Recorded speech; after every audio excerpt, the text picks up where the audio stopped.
So I just went over the factoring or square roots. So now I'm going to go to number 3.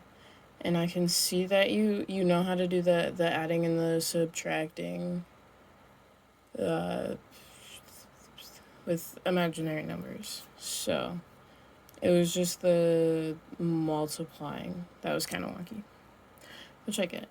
So for multiplying, like he wrote, what you need to do is always FOIL.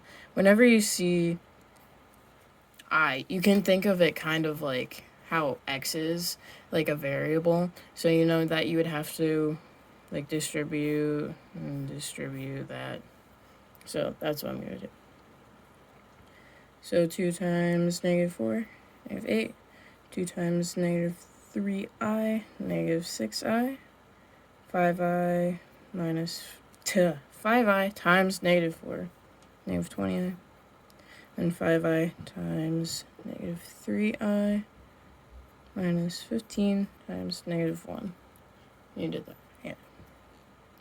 So then you have negative 8 minus 26i plus 15. Then simplifying that, 7 minus 26i. So there is your answer. Okay. Let me switch to the next page. So that was your only mistake on that one. So it's just remembering to FOIL if you see that they're multiplying, and not just going like that. You have to do in the all of the different parts, distributing everything to everything.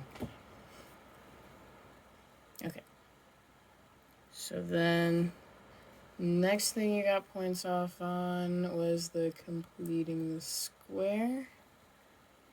That's what it's called. Wow. I forgot what it was called. Okay. So, solve by completing the square. So this is kind of like what I did in the first one. So you want, because you don't have the option to factor, he won't let you.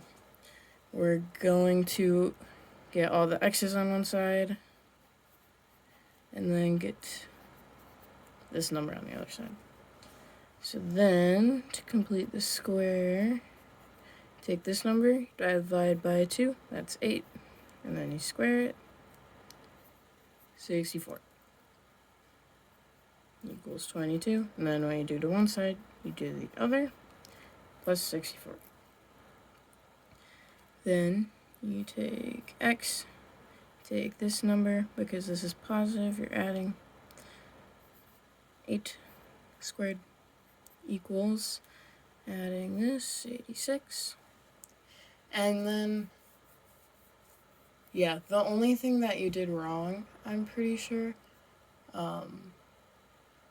is just that after you got to this step, when you square rooted it, instead of writing 86, you wrote 84.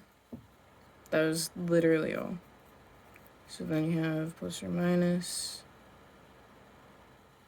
square 86. And then you subtract 8 on both sides. 8 plus or minus. And then to simplify this, I don't know what things are. Divide by 2. Divide by 4, I lied. I'm going to do divide by 4. Nope. I'm going to do divide by 2, I lied. 2 square, no, divided by. This is divided by. Let's try and figure out what I can pull out of the 86. So divide by 2. 4. 43. 43's prime. Yuck. So I don't think you can simplify that anymore. So that's just square root of 86 plus or minus. Yep. So yeah, your only mistake was just writing 84 instead of 86. Which is totally fair. I make the dumbest mistake on tests. Okay. I'm going to make one more video explaining 7 and 8, just to break it up a little bit. So I'll be back in a second.